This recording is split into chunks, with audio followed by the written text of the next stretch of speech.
My name's Dave DeBow, founder of MoneyPartnerFormula.com, and this show is built for everyday real estate investors who are actively doing deals and looking to scale using other people's money. So if you're an active real estate investor and you want to get featured on this show to talk about your own real estate and capital raising experiences, then just go to daveinterviewsyou.com. Now let's get rolling with this episode, and remember to subscribe for daily interview content. All right, guys, welcome to Property Profits Podcast. I'm your host, Bryce Kaminsky, filling in for Dave DeBow. And have you ever wondered how to build a real estate empire from the ground up?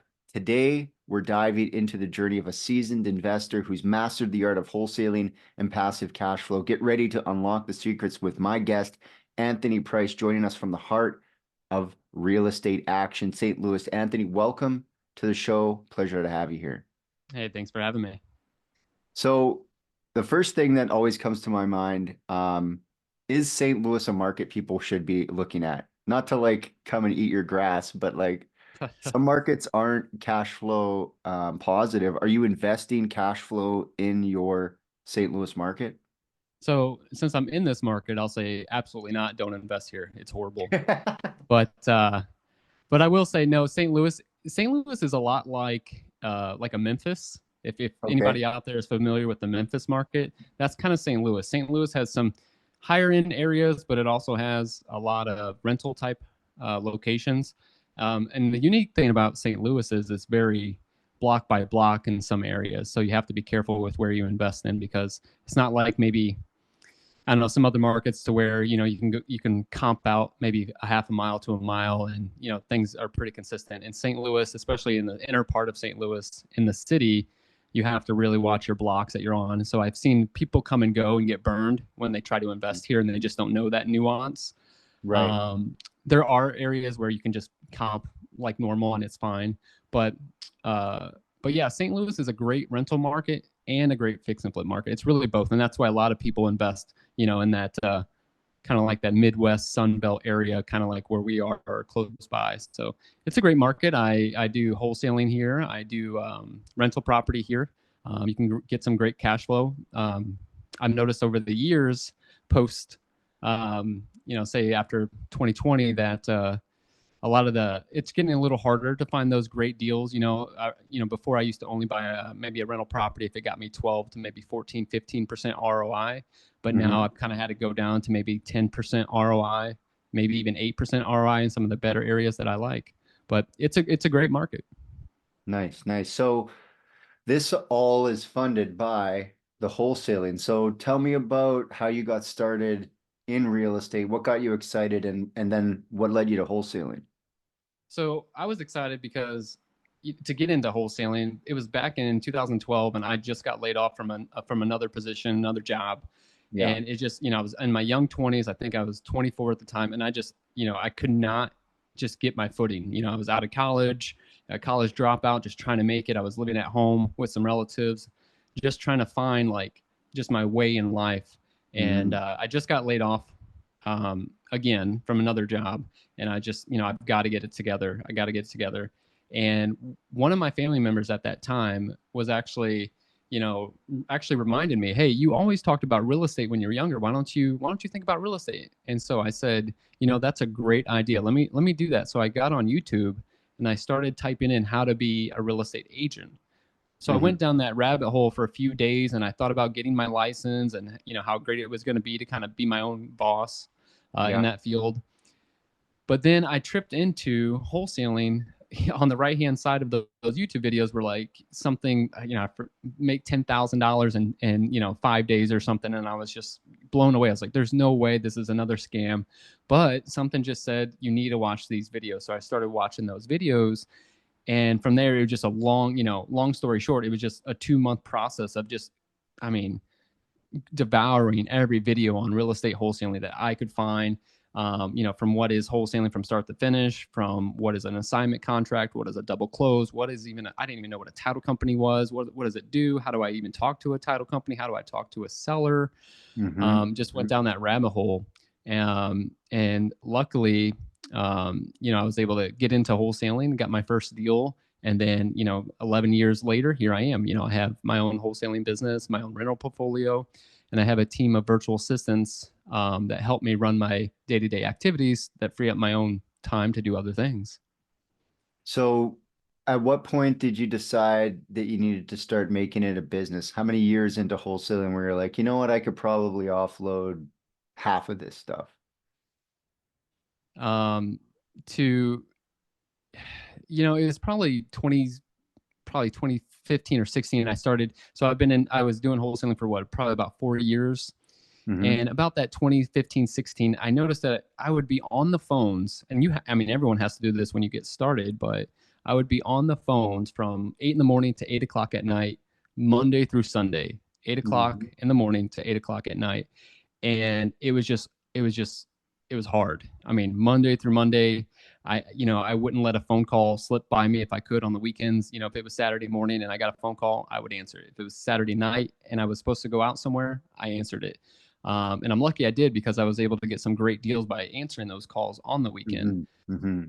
But I also noticed that, my girlfriend at the time, now my wife, it was just getting harder to do things. And I had to find a way. I had to find a way. And I was always so scared of hiring a virtual assistant until I said, I got to do it. I can't be on the phones this long all the time. I'm not going to grow. I'm not going to do more deals if I don't have some help. So I went off and I hired my first virtual assistant. And the first task that I always suggest you outsource is the lead management side of it. So just the basic talking to sellers and getting the property information, so that way you can run comps and then you can call them back and make an offer. So that was the very first task that I outsourced, was just talking to sellers, getting the initial information, so that way I could comp that property and then call them back to make an offer and do the follow-up process. And from there, it was like the floodgates open. I mean, I was able to do more marketing, send more direct mail, just contact more sellers, make more offers. And that's really where it took off. And then I hired one VA, hired two VAs, three VAs, four VAs, and now I'm up to, I think, 7 or 8 VAs at this time, full time. Just making sure everything is turning. So Yeah. when you look at the scaling with the VAs and ultimately using the virtual assistants to kind of make sure that the lights are on and make sure everything's moving, where do you come in now?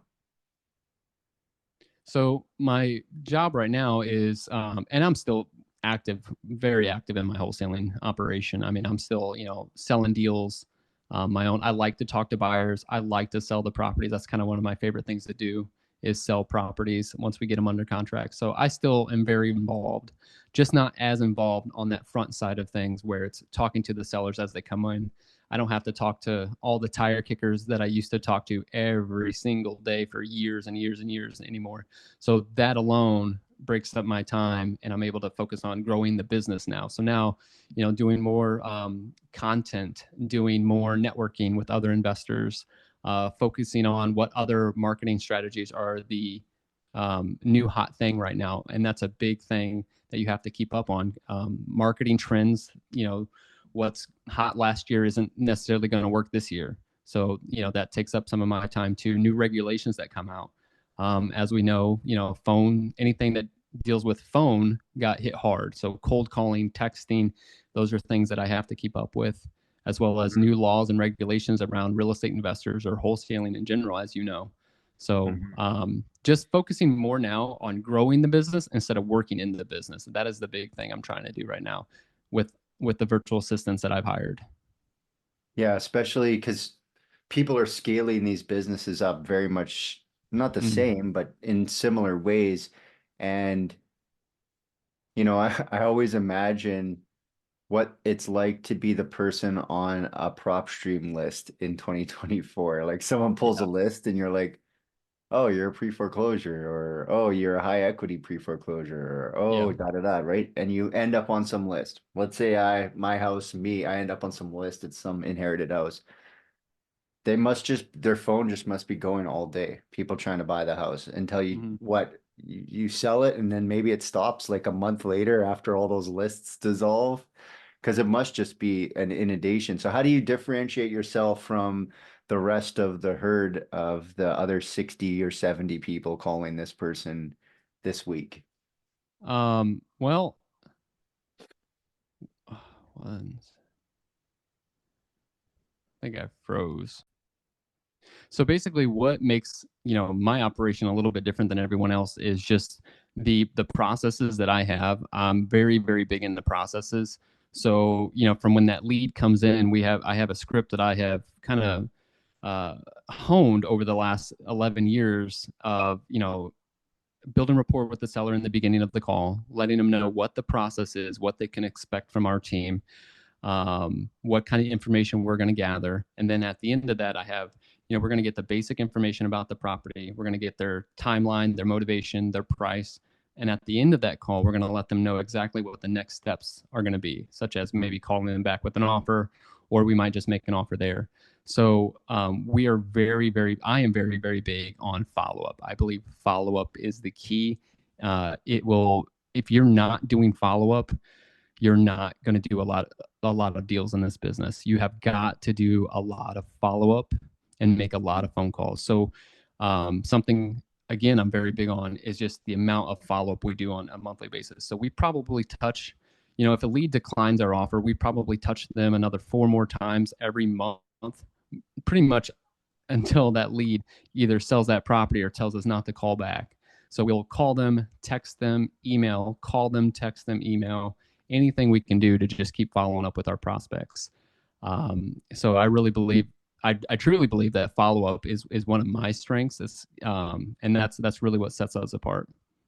Yeah, it's either they're gonna, I would always say that to my students too back in the day. I say, look, either they're gonna sell to me or they're gonna sell to somebody else. And until that Right. happens, we're gonna continue to find out every week, buy or die, either get off my list or sell me the house. So I like that Yeah. approach because a lot of times people are looking for that like one call close. And sure, like maybe get a lay down in there and then it's really Mm-hmm. smooth. But I Mm-hmm. think I think you're definitely on, it's definitely working, which is the truth of the matter is that you got to stay on top of these people. Yeah.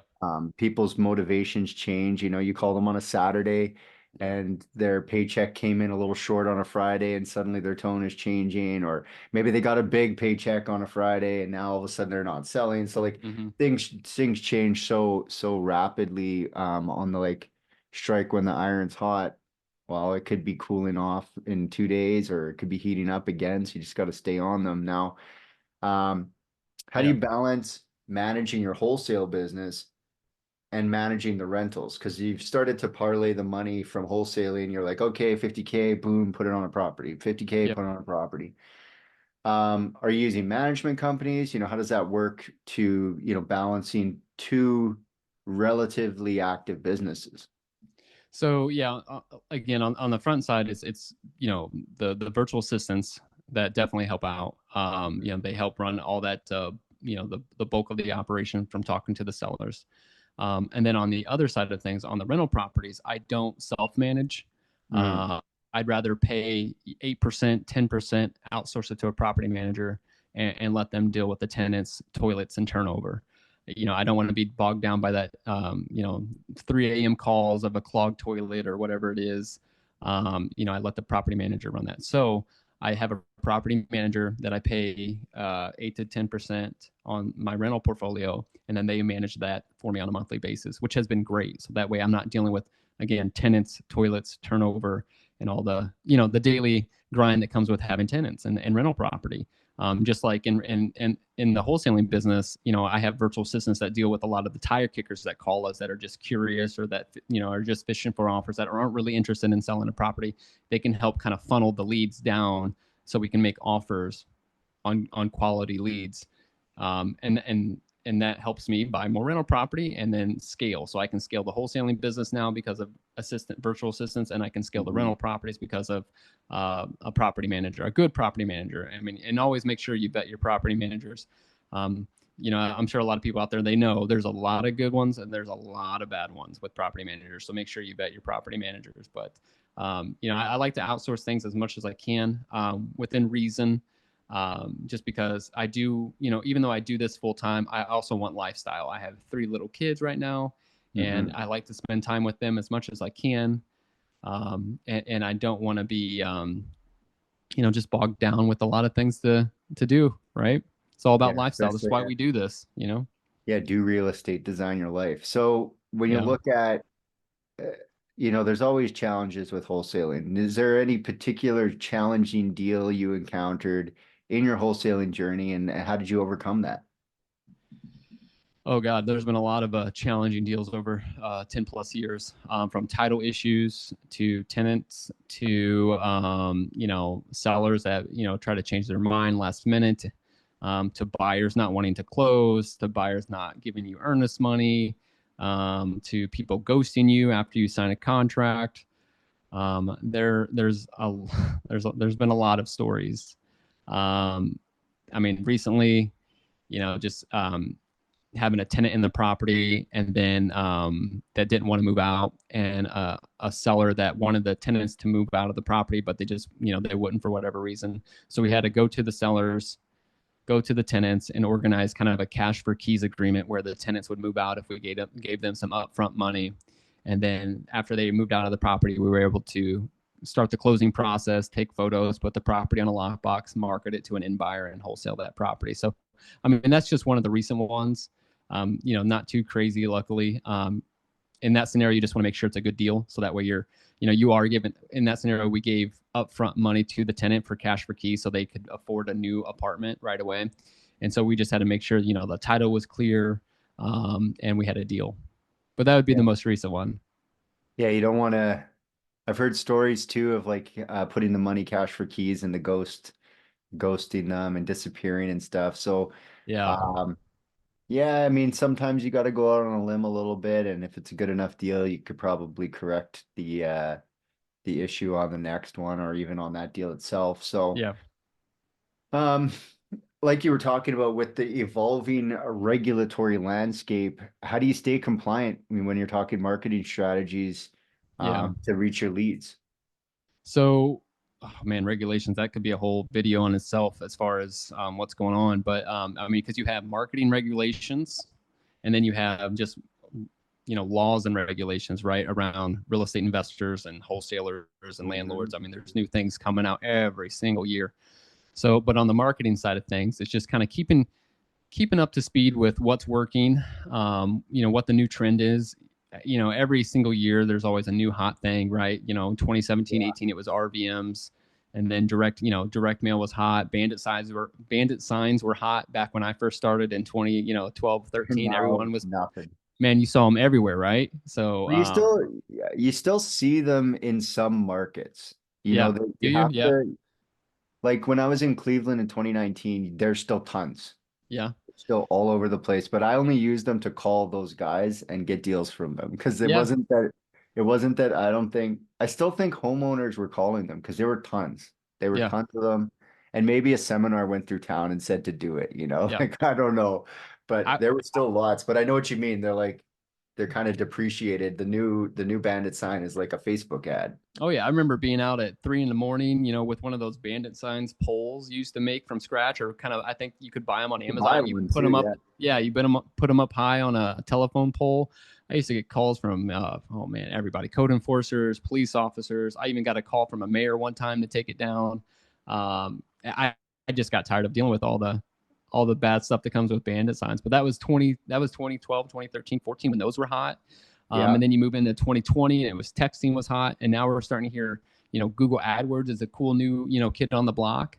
So when you're doing any sort of marketing, you have to make sure you know the regulations around it, like RVMs. RVMs had a lot of regulations around them, where you couldn't do ringless voicemails to, I think the state of Florida banned it completely, right? Yeah. And there might have been a Hitting it few hard. others. Yeah, they hit it hard, very hard. Same thing with texting. Just large amounts of regulations around texting in the last 3 years. Large amounts of texting. People getting shut down left and right, getting fined. So you have to be very careful with, one regulation might be in one state, but it might not be in the other. One regulation might cover the entire United States. So you just need to keep, make sure you're up to speed with what's going on. Not only regulations as far as marketing, as long as you can navigate them, you'll be good. But you also have to watch out for regulations as far as new laws coming out against real estate investors or wholesalers, such as, do you have to have a license now? Like back when I first started, I don't think you had to have a license back in the Wild West, when I was a young man, in 2012, 2013, you didn't have to have anything. And then all of a sudden, I forgot what year it was, maybe 2018, 19, Illinois, first state, boom, you have to have a license now in order to wholesale, right? More than one property a year. So, and then all of a sudden, a couple more states started to follow. And now I think this year alone, there was, I think, 5 new regulations around wholesaling alone, as far as whether you have to have a license, what do you have to disclose, what do you not have to disclose. And those are very, very important, especially if you're somebody like me who is in multiple markets at the same time. So I'm not just in, my home market. I'm also in, 5 other markets. So I have to keep aware of what's going on in those particular areas. It's always some cavalier investor who ruins it for the rest of Always, always, us. always those darn investors, man. Well, maybe it was something we did that made them change the stuff. I know Yeah. securities, if here in Manitoba, if you do well, you can expect next year that securities is going to call you up and try to convince you to become a real estate agent. So some people do. They're like, you know what? I'm just gonna I'm tired of getting securities on me.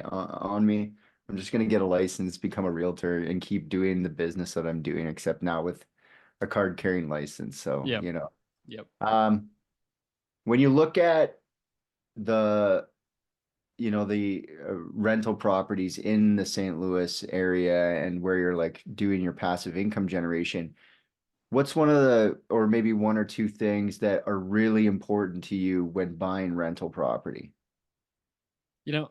Just like everyone else when buying rental property, I try to look at the location first. Where is it at? Are we, is it A class area, B class area, C class, D, F? Where's it at?